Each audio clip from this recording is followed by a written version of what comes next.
The reveal stream has concluded and we have to talk about two builds. The two builds I am most invested in the current Path of Exile meta, which are the Chaos over Time Lich and the Flicker Striker. And the Flicker Striker doesn't explicitly have an ascendancy to it because it first started as a tribute stacker, which then got gutted quite a bit, and I currently don't have gear on this character, but I want to show some stuff. There's a lot of interesting stuff coming. Previously, you would play Flicker Striker on the Gambler Legionnaire because it had plus 16% to gem quality, which on Flicker Strike would mean that instead of a 0% chance without any quality, 20% chance with the base quality, 55% chance with the gem quality plus the support gem, 58 with corrupt quality, and then 74%, 74% chance not to lose charges on Flicker Strike, which means that you can flicker quite a long time because only every fourth attempt of consuming charges you would consume charges on average. We are getting a node that gives us 5% quality somewhere here. We don't know exactly yet, or it wasn't the reveal, but I don't have the new tree here. Somewhere in this area we are getting a node that gives 5% quality to Flicker Strike or to any gem, which means that we have another 5% chance of not losing charges. This is insanely huge and might actually just that node convince me to start out with a Flicker Striker, and which is very, very strong. Or very cool. How strong it is, we will have to see, because there are so many changes that this is not going to be a you need to do it this way, because we have to find out. There's honestly no point right now in making a do this video because we just don't know. There are so many changes, we will see. But this node is extremely strong, and you probably don't want to run Gambler Legionnaire anymore. It has some interesting changes with the nodes Gem Studded and Advanced Thaumaturgy, but no changes that are really good for us, because Advanced Thaumaturgy is getting changed to generate charges passively, depending on what is the highest amount of support gems equipped from a specific color. But Flicker Strike says you cannot gain you cannot gain charges while flickering, which means that, well, you just cannot generate charges. So it's not actually doing much for Flicker Strike. But the second thing that is insane for Flicker Strike is, previously you would Flicker Strike, which is here a bow, and then you would change, have an animation, get your charges back, and swap back, which again had an animation. And you would even swap into Quick Change Act to, well, not have this delay. And this now is instant. And this alone is absolutely insane, because actually it does not matter anymore if we lose charges sometimes, because it takes about half a second. Like, if you take a look at the videos I made about Flicker Strike, like, I get these charges back pretty much instantly.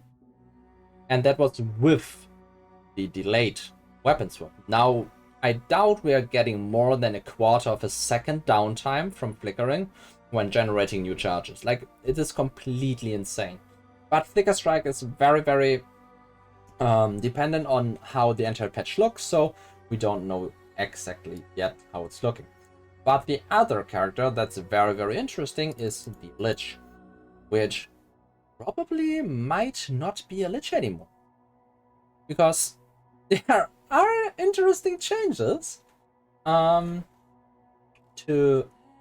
well, the Lich is quite cool because it makes us able to just go for Energy Shield and then play with Eternal Life and Soulless Form, which made us pretty damn tanky. And then we have, well, a pretty good Jewel here because we have 100% increase effect on it and everything, and that was cool. Like Energy Shield based, and we had a lot of mana regen, because our mana regen depends on our life, and that was very good. Also, we could run low life, which was very beneficial to Painted Human. Where is Painted Human? Where is it? Did it change to... Oh, I haven't played this in so long. Well, actually, I think it's a support... Was it a support gem?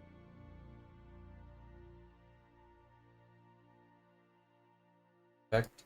Something increased while on low life. I don't even know where it is anymore. Life. I haven't looked at this character in so long, I have to say. But yeah, you could run low life, which was beneficial to it because... Oh, I remember.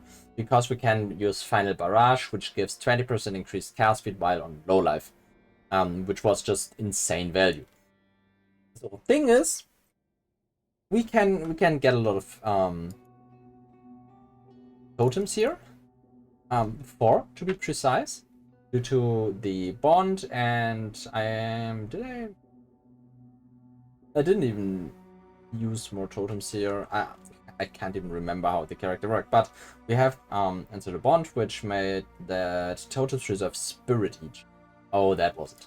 So we have spirit, and we were running a spirit shield and had a lot of spirit and everything. So we had 500 spirits, so we could summon 5 totems, which is pretty cool. However, without that, and when we don't have it, we can only... Where is it? Bayani, are you? Yeah, refund passives. We're not running this. We only can get 1 totem. However, there is a very interesting change, ascendancy, which is the... how it's called? Mercenary? Warrior? Yeah, whatever. Titan... What's it? Titan? Warbringer? It was Warbringer, I'm pretty sure. Yes. Warbringer change. Which gives a new totem. So actually it might be interesting. I need to see the exact tree, so we'll be waiting for the new tree for this. But actually it might be interesting to go with the Warbringer, because the Warbringer gives +1 to maximum of, number of summoned totems. Which means that we can actually get a lot of totems without sacrificing our spirit, which means we can use other spirit gems, and we can use, well, a way better weapon, because right now we are using a spirit weapon. And if we drop the spirit weapon for a scepter and get an actually good shield with the Warbringer giving us a lot of base chance to block, this is actually very interesting, because we can probably run the Warbringer on the Lich tree. We obviously have to do some changes, but I love doing changes and stuff like this. But basically, this tree already was quite far down here, and up here we are taking like increased duration nodes and everything, and we could drop a lot of stuff around here and just travel up from here and take the increased duration nodes here.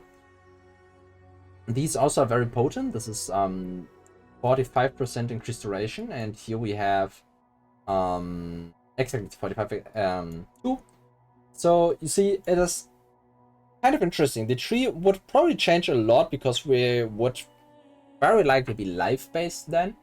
But generally, I do think this is a very, very cool concept, and we might be onto something if we're running Warbringer. But I have to see the changes on the ascendancy exactly. So yeah, 2 very interesting concepts that might get changed a lot, and I just wanted to, well, talk about my thought process while watching the reveal of, like, there are so many cool things that are happening, and we're getting a lot of value out of this. And here again, huge value comes from weapon swapping, because this character actually is utilizing weapon swapping as well. Because here you can see we are spawning the totem with this weapon, but we use the Mana Tempest and the Curse on the other one, because we have a lot of AoE on this one.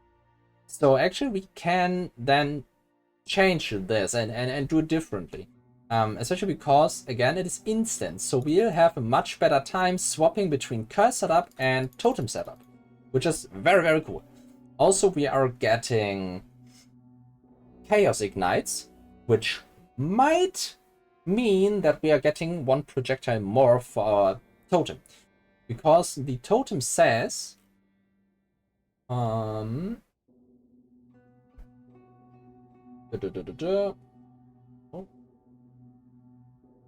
Combat enemies... They're not...